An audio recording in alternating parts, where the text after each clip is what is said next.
में बड़ी खलबली के आसार हैं। इंडिया न्यूज के हाथ वो दस्तावेज लगे हैं जो कांग्रेस नेता और पूर्व विदेश राज्य मंत्री शशि थरूर को कटघरे में खड़ा करते हैं। थरूर की पत्नी सुनंदा पुष्कर की मौत की वजह कोई बीमारी नहीं बल्कि जहर था। यह खुलासा एम्स के मेडिकल बोर्ड की रिपोर्ट से हुआ है। हमारी इस पूर्व विदेश राज्य मंत्री शशि थरूर को कटघरे में खड़ा करते हैं। थरूर की पत्नी सुनंदा पुष्कर की मौत की वजह कोई बीमारी नहीं बल्कि जहर था। यह खुलासा एम्स के मेडिकल बोर्ड की रिपोर्ट से हुआ है। हमारी इस एक्सक्लूसिव रिपोर्ट में देखिए कि सुनंदा पुष्कर की मौत के बारे में क्या कहती है एम्स की रिपोर्ट।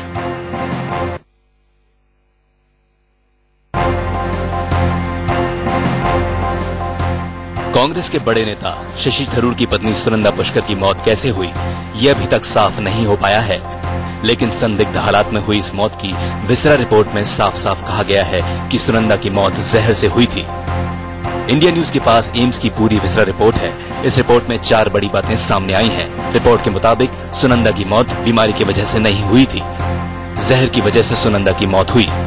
सुनंदा को हार्ट, फेफड़े, किडनी या लिवर से जुड़ी कोई बीमारी नहीं थी। सुनंदा पुष्कर बिल्कुल स्वस्थ थी।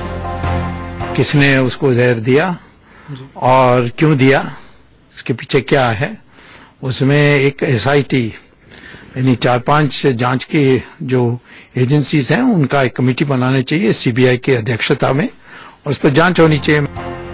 सुनंदा पुष्कर की विसरा रिपोर्ट पर एम्स के 3 डॉक्टरों शशांक पुनिया, आदर्श कुमार और सुधीर गुप्ता के हस्ताक्षर हैं। ये रिपोर्ट इसी साल 27 सितंबर को तैयार की गई और 30 सितंबर को दिल्ली के सफदरजंग थाने को सौंप दी गई। रिपोर्ट में कहा गया है कि सुनंदा का शव जिस बेडशीट और गद्दे पर पाया गया था उसकी फोरेंसिक जांच होनी चाहिए थी। आपको ये बता दें कि सुनंदा पुष्कर के शव की विसरा रिपोर्ट सामने आने के बाद बड़ा सवाल ये है कि सुनंदा को जहर किसने दिया था। सुनंदा अगर स्वस्थ थी तो बीमारी की बात क्यों सामने आई। सुनंदा का शव जिस बेड पर मिला उसके बेडशीट और गद्दे की फोरेंसिक जांच क्यों नहीं की गई। कार्तिकेय शर्मा के साथ bureau report, India news. Congress नेता शशि थरूर की पत्नी की संदिग्ध मौत पर शुरू से ही सवाल खड़े होते रहे, लेकिन एम्स के मेडिकल बोर्ड की रिपोर्ट के बाद अब ये सवाल और संगीन हो गए हैं। इसमें पोस्टमार्टम और विसरा रिपोर्ट के हवाले से कई ऐसी बातें कही गई हैं जिससे साजिश की आशंका को नकारा नहीं जा सकता।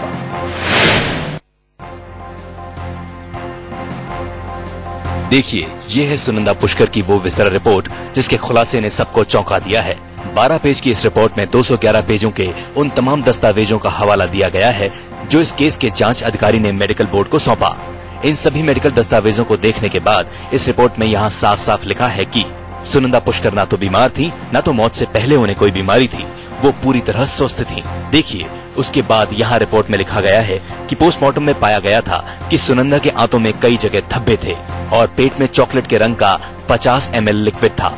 दोनों फेफड़ों का वजन 300 से 400 ग्राम तक ज्यादा था। इस रिपोर्ट के 9 नंबर पेज पर ऊपर लिखा है मेडिकल बोर्ड की राय, और उसमें लिखा है कि पोस्टमार्टम रिपोर्ट, हिस्टोपैथोलॉजिकल रिपोर्ट को देखने के बाद ये नतीजा निकलता है कि मौत की वजह जहर है। There's a fresh report from AIIMS which says that Sunanda Pushkar's death was not a natural death, and that I have no knowledge about it. So this is a new report from AIIMS. I have no knowledge about it. How can I comment about something about which I have zero information? Report हमने देखी नहीं है। देश में कानून का राज है, कानून अपना काम करता है, तो जब तक रिपोर्ट न देख ली जाए उस पर टिप्पणी करना उचित नहीं है। इस रिपोर्ट के सबसे आखिरी पेज पर जिसमें सबसे अहम बात लिखी गई है, और वो ये है कि कुछ जहर ऐसे होते हैं जिसकी पहचान भारत की फोरेंसिक लैब में नहीं की जा सकती। ये जहर हैं thallium, polonium 210, nerium oleander, snake bites, photo level poison और हेरोइन। मतलब साफ है, इस रिपोर्ट में कहा गया है कि सांप से बने जहर की पहचान विसरा रिपोर्ट में संभव नहीं। कार्तिकेय शर्मा के साथ ब्यूरो रिपोर्ट, इंडिया न्यूज। अंदर की बात यह है कि दिल्ली पुलिस को लंबे समय से इस रिपोर्ट का इंतजार था जो अब उसके हाथ आई है। इसको लेकर खुद पुलिस कमिश्नर BS बसी ने भी एम्स के अधिकारियों से बात की थी। दरअसल सुनंदा की मौत की वजह के खुलासे के बाद से ही ये केस आगे बढ़ सकता था। सूत्रों की माने तो गृह मंत्रालय के इस केस में खासी दिलचस्पी है। अब जल्द ही इसे CBI को सौंपा जा सकता है।